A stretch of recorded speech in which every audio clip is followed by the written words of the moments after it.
భూత్ Bangla Hindi film review by allrounder star Ballem Venumadhav. Cinema నిడివి 2 గంటల 45 నిమిషాలు. Comedy, horror, thriller cinema. UA 16+ certificate వచ్చిన ఈ సినిమా విడుదల తేదీ 16 ఏప్రిల్ 2026. సినిమాలో ప్రధానంగా నటించింది అక్షయ్ కుమార్. తర్వాత అస్రాని చివరి చిత్రంగా చెప్పుకోవచ్చు. ఎందుకంటే అస్రానికి సినిమా ప్రారంభంలో నివాళి అర్పిస్తూ ఈ సినిమా మొదలైంది. సో ఆ రకంగా ఒక గొప్ప తారాన్ని కోల్పోయాము.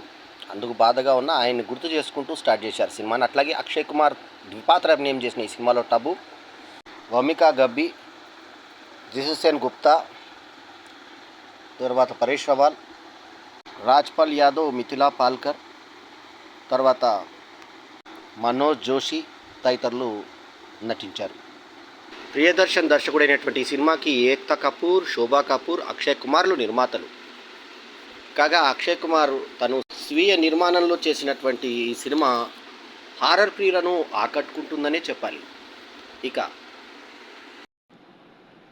ఇక సినిమా రివ్యూ గురించి వస్తే, ఒక సన్నివేశంలో అక్షయ్ కుమార్ పిల్లల మీద నుంచి ప్యాంట్ని గుంజేస్తాడు కిందికి అస్రాని. అతను పట్టుకొని లేవాలనుకుంటా, ఏం చేస్తున్నావు అంటే డ్రైవర్ కనబడుతుంది. సో అదొక చిన్న చిలిపి సన్నివేశం ఉంది. ఇంకా ఎక్కడ కూడా అసభ్యత అనేది లేకుండా చాలా నీట్గా తీశారు సినిమాని. ఇక సినిమా కథగా వస్తే, ఫస్ట్ లండన్ చూపిస్తారు, తర్వాత సిడ్నీ చూపిస్తారు, ఆ తర్వాత ఉత్తర భారతదేశానికి కథను తీసుకొస్తారు. అయితే ఈ కథని చూస్తే తీసింది ఆల్రెడీ ప్రియదర్శన్. అంటే కామెడీ సినిమాలకి అక్షయ్ కుమార్కి, ప్రియదర్శన్కి మంచి అవినాభావ సంబంధం ఉంది. క్యాన్వాస్ చిన్నదైనా కూడా చాలా పెద్ద దాంట్లో ఉంటే, ఒక ఇంట్లో జరిగే కథని మనకు పాటల లొకేషన్స్ అవన్నీ తీసుకొని ఒక పెద్ద కథగా చూపించే దాంట్లో సినిమాటోగ్రఫీ చాలా ఉపయోగపడింది. అట్లాగే లొకేషన్స్ మీరు తీసుకుంటే ఈ సినిమాలో లొకేషన్స్ చాలా బాగా ఎంపిక చేసుకున్నారు. లొకేషన్స్ను కూడా డిఫరెంట్ లొకేషన్స్ని ఎన్నిక చేసుకున్నారు. తర్వాత ఆ తీసుకున్న లొకేషన్ అందాన్ని చూపించేటట్టు ఫ్రేమ్ బిగించేటువంటి పద్ధతి ఈ సినిమాలో మాత్రం చాలా ఆకట్టుకునే విధంగా ఉంది ఈ సినిమాలో. ఇది ఈ మధ్యలో కాజల్ హీరోయిన్గా, అజయ్ దేవగన్ భార్య కాజల్ హీరోయిన్గా వచ్చినటువంటి సినిమా. మా సినిమా తీసుకుంటే అందులో కథ ఒక జాగా వీళ్ళకి కలిసి వస్తుంది. ఆ జాగా కోసం సిటీలో ఉన్న వాళ్ళు ఊరికెళ్తారు. ఊరికెళ్ళిన తర్వాత ఆ సర్పంచే వీళ్ళను, అది ఎన్నో మొత్తం ఒక చెట్టు రూపంలో ఉండి అందరిని చంపుతూ ఉంటాడు అని ఆ టైప్లో చూపిస్తారు మనకి ఆ కథని. ఇందులో అక్షయ్ కుమార్ను ఆ కథకి పోలి తీసుకెళ్ళి అక్షయ్ కుమారే విలన్ అన్నట్టుగా చూపిస్తారు, డబుల్ యాక్షన్. తీరాబోతే ఈ అక్షయ్ కుమార్ ఆ అక్షయ్ కుమార్ కాదు, ఆ అక్షయ్ కుమార్ వేరు అని. అంటే ఒక అక్షయ్ కుమార్కి ఇంత ఏజ్ కనబడుతున్నట్టు అక్షయ్ కుమారు, అంటే అతను బాలీవుడ్ సూపర్ స్టార్ అక్షయ్ కుమారు. ఈ మధ్యలో ఆయన తెల్లగడ్డంతో యాక్ట్ చేయడానికి కూడా ఏమాత్రం మొహమాట పడకుండా ఎన్నో సినిమాల్లో చేశాడు. కానీ ఇందులో కుర్ర పాత్ర కూడా చాలా మెప్పించే విధంగా అతను బాడీ లాంగ్వేజ్ కానీ, ఆ శరీర సౌష్ఠవం కానీ, మరి ఆయన ఫైటర్ కాబట్టి ఆయన దాని తగ్గట్టుగా ఒక కుర్చీ మీద ఇలా ఉన్న కుర్చీని అలా దాని మీద కాలు పెట్టి ఆ కుర్చీని ఇట్లా పడుకోబెట్టే సన్నివేశం కానీ, ఆ తర్వాత చెంబులో కాలు పెట్టినప్పుడు కూడా అతను బ్యాలెన్స్ చేసుకునే సన్నివేశం కానీ, తర్వాత కొన్ని యాక్షన్ సీక్వెన్సెస్ కానీ, సెకండ్ హాఫ్లో వచ్చే ఫైట్స్ కానీ, ఇవన్నీ కూడా యాక్షన్కి తగ్గట్టుగా యాక్షన్ చేశాడు, కామెడీకి తగ్గట్టుగా కామెడీ చేశాడు. ఏదైనా చేయగలరు అక్షయ్ కుమార్ అనేటువంటి ఇది చూపించాడు.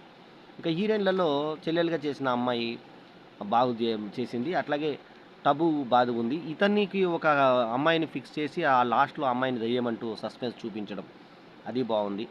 ఒక చెల్లెల కోసం, చనిపోయిన ఆమె కోసం వెతుకుతున్నాను, ఆ థ్రిల్లర్ కోసం వచ్చారు, రైటర్ని కాదు నేను అంటూ ఒక లవ్ ట్రాక్ లాగా చూపించారు. సో వీళ్ళిద్దరు పరిచయం రైల్లో పడిపోతున్న ఆమెను ఇతను పట్టుకున్నట్టుగా, తర్వాత ఈయన కరెంట్ షాక్ కొట్టి చనిపోయినట్టు అయిపోయి మళ్ళీ బతికినప్పుడు హీరోయిన్ బతికించినట్టుగా, అట్లా 2 రకాలుగా చూపించారు. ఇక్కడ తర్వాత ఆమె దయ్యమైనప్పుడు దయ్యం వచ్చి మనిషిని ఎలా బతికించింది అన్నది ట్రాష్. తర్వాత దయ్యం మనిషి బతికి వచ్చాడు కాబట్టి ఇతనికి దయ్యాలు కనబడుతున్నాయి అన్నది ఇంకో ట్రాష్. సో అతనికి ఇలాంటి ట్రాష్లన్నీ పక్కన పెడితే సినిమా ఇంట్రెస్టింగ్గా, ఆసక్తికరంగా తీసుకెళ్ళాడు. మా సినిమాని చూసిన తర్వాత ఆ మధ్య చెట్టు దాంతో వచ్చినటువంటి హిందీ సినిమా మధ్య ఎటువంటి స్టార్స్ లేకుండా వచ్చి సూపర్ హిట్ అయినటువంటి ఒక చిన్న సినిమా హిందీలో వచ్చింది. ఆ సినిమాకు కొంచెం పోలి ఉంది ఈ సినిమా, మా సినిమాకు కొంచెం పోలి ఉంది. ఇలాంటి 2-3 సినిమాల మిక్స్చర్ని చూసి ఆ మధ్య వచ్చినటువంటి బూల్ బుల్లయ్య లాంటి సినిమాలను కూడా కొంచెం పోలి ఉంది. ఇవన్నీ కలిసి భూత్ బంగ్లా అనే ఓల్డ్ టైటిల్తో వచ్చినటువంటి పాత కథలు కొత్త సీసాలో చూపించినట్టుగా అనిపించింది సినిమా. కానీ అక్షయ్ కుమార్ పర్ఫార్మెన్స్ 2 పాత్రల్లో వీర విజృంభించినటువంటి నటన, ఆ తర్వాత పరేష్ రావల్ అంతవరకు ఉన్నారు. రాజ్‌పాల్ యాదవ్‌ని ఫస్ట్ ఇతను పనివాడని అక్షయ్ కుమార్ అనుకోవడము. వాళ్ళిద్దరి మధ్య కామెడీ. తర్వాత బూత్ ఒకటి దీంట్లో చాలా చక్కటిగా ఒక బూత్ ఉంది. అక్కడ బూత్ ఏంటంటే ఒక పని మనిషి వచ్చేసి బట్టలు ఉతుకుతుంటుంది. పిర్రలు ఇలా పెట్టుంటుంది. అయితే ఇతనొచ్చి చెప్పు రాస్తా ఉంటాడు పక్కన. ఆ దూరంకెళ్ళి చూసే వాళ్ళకి ఆమెను పిర్రలు రాస్తున్నాడేమో అనిపిస్తుంది. చూడు ఎంత గందే గందే కామ్ చేస్తున్నాడు చూడు ఒకసారి అని చెప్పి చూసేసరికి అప్పటికే చెప్పు కింద పడేసి ఉంటాడు. సో, ఇతను ఇట్లాంటి పనులు చేస్తున్నాడు. ఇలా పెళ్లి జరుగుతుంది. సో, ఇట్లాంటి దగ్గర ఇటువంటి వాడిని పెట్టొద్దు అని చెప్పేసి చెప్పేది మనకు ఫుల్ కామెడీ చేపిస్తుంది ఈ సన్నివేశము. అట్లాగే ఇంకో దగ్గరనేమో ఆమె స్తనాలు వంచుతుంది. సన్ను 2 సగం కనబడుతుంటాయి. ఇక్కడ ఇట్నే చూస్తుంటాడు. యాక్చువల్లీ ఇతను చూస్తుంది వేరేది. మళ్ళీ అక్కడ అతను ఇది చేసేసుకొని ఇది పెళ్లి అవుతున్న ఇల్లు ఇటువంటి ప్లేస్‌లు ఇతను రావద్దు అని. ఇంకో దగ్గర ఇలా తొంగి చూస్తుంటే నువ్వు స్నానం చేస్తుంటే అతను చూసాడు కదా! అంటూ అక్షయ్ కుమార్ చాలా సహజంగా అతను అనుమానించడము. ఆ రాజ్‌పాల్ యాదవ్ అంతే సహజంగా గమ్మత్తుగా సమాధానం చెప్పడం బావుంది. అట్లా అస్రాని దివంగత నటుడు మరి ఆయన ఇందులో చాలా పోషించినటువంటి పాత్ర పెద్ద పాత్ర. చాలా చేశాడు. అయితే ఈ షూటింగ్ తర్వాత ఆయన చనిపోయాడు.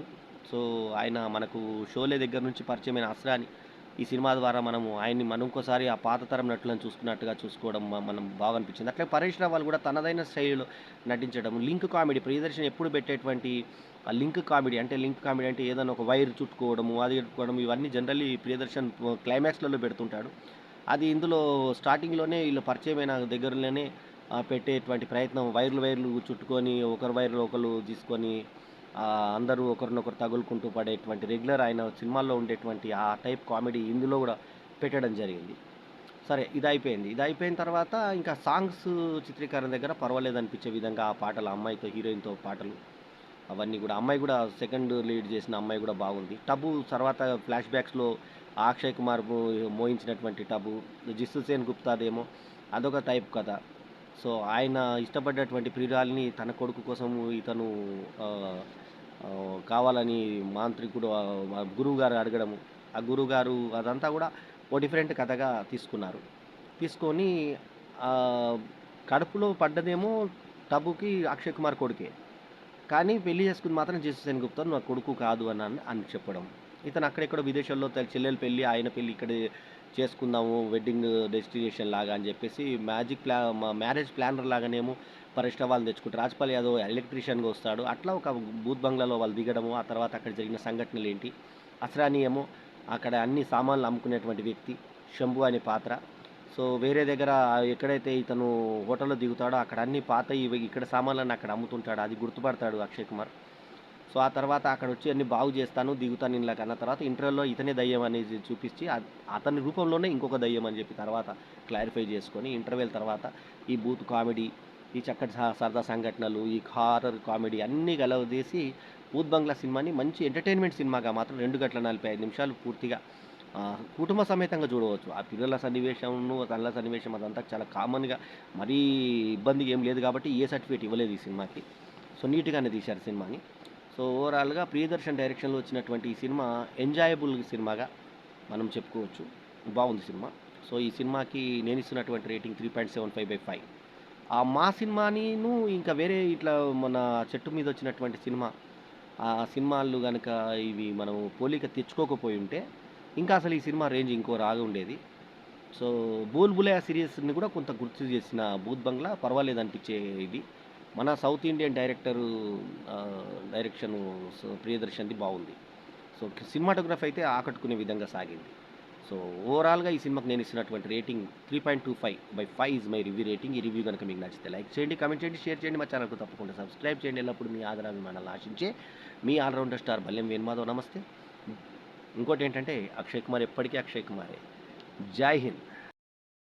ఈ వీడియో గనుక మీకు నచ్చితే లైక్ చేయండి, కామెంట్ చేయండి, షేర్ చేయండి. మా ఛానల్‌కు తప్పకుండా సబ్స్క్రైబ్ చేయండి. ఎల్లప్పుడూ మీ ఆదరాభిమానాలను ఆశించే me all rounder star Ballem Venumadhav. నమస్తే. జై హింద్.